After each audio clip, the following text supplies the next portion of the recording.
Today, I'll be going over 4 essential tips that will help you improve your short field takeoff and climb out. Watch to the end because you don't want to miss tip number 4. So when would you use the short field takeoff technique? You would use this technique when the runway length is short or when you've got trees and power lines and any other obstructions restricting departure on takeoff. In order to make a good short field takeoff, you need to be familiar with your VX speed, or the best angle of climb speed, and your VY speed, the best rate of climb speed over time. Many manufacturers specify a best object clearance speed, so it's important that you refer to your POA for whatever aircraft that you're flying. Tip number 1, complete the before takeoff check. While you're sitting there waiting to taxi onto the runway, make sure you check and make sure that your final is clear, and look down the runway and make sure down the runway is clear. Clear of any other aircraft, clear of any animals, anything that would prevent you from being able to take off. So if you're at an airport with a control tower and you receive clearance to taxi onto the runway, make sure you go ahead and do that. If you're at a non-tower airport, make sure you self-announce and then go ahead and taxi into position. And when you're taxiing onto the runway,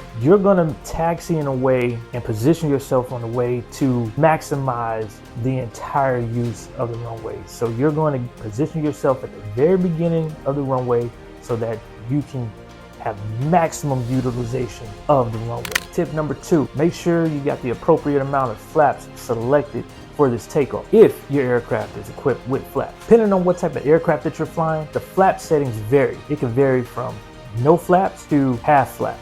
Now that you have appropriate flap settings selected, you are going to apply full brake and you're going to apply maximum power smoothly add in that maximum power. It's important that you don't just go jamming the power forward real fast or anything like that, because that could cause the engine to sputter. That's never a good thing. So you want to apply maximum power very smoothly during this process while holding the brakes. Once maximum power is achieved, then we're going to release the brakes and start our takeoff roll. Tip number 3, the most important tip of them all, and that's the fact that you are not subscribed to this channel. Go ahead, hit the subscribe button, turn on the post notifications, select all so I can continue to bring you this content.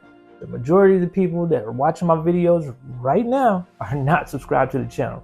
So go ahead, help me out, boost me up in the algorithm so I can continue to bring you this good aviation content. Tip number 3, the takeoff roll. After we release the brakes, we're going to allow the aircraft to accelerate. While we're on this takeoff roll and the aircraft's accelerating, you're going to be holding the yoke to maintain the elevator or your stabilator in the neutral position. Now that we are rolling down the runway, we are accelerating. Those trees at the other end of the runway and the power lines are getting kind of big, and you can already see the squirrels standing on the branches waving at you.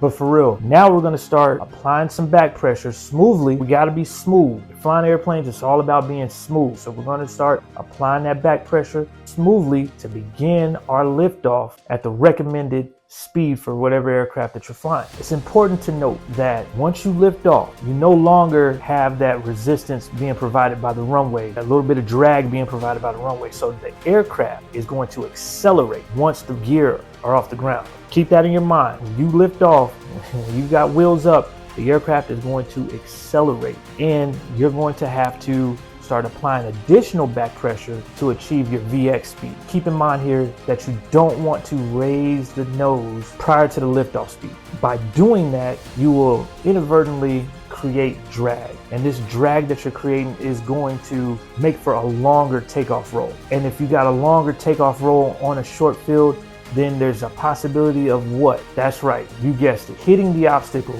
that you're trying to avoid at the end of the runway. So make sure when you go to lift off, you're lifting off at that approved speed recommended by your manufacturer. Tip number 4, clearing the obstacle. Once you've cleared the obstacle and you've reached a safe altitude, now we can lower the nose and accelerate the VY. Also, if your aircraft's equipped with retractable landing gear, you can go ahead and retract the gear. You can also go ahead and retract the flaps. And then we'll go ahead and start to trim the airplane out to relieve some of that control pressure. Remember, perfecting these short field takeoffs and climb outs takes time, takes practice. Be nice to yourself. Be kind to yourself, be good to yourself, and just allow yourself to learn and to make some not so good takeoffs, okay? It's all a learning experience. Make sure you're doing that, make sure you're practicing that, make sure you're going over the procedures and you're just getting that repetition in. Also, click on this video right here to learn how to make good landings.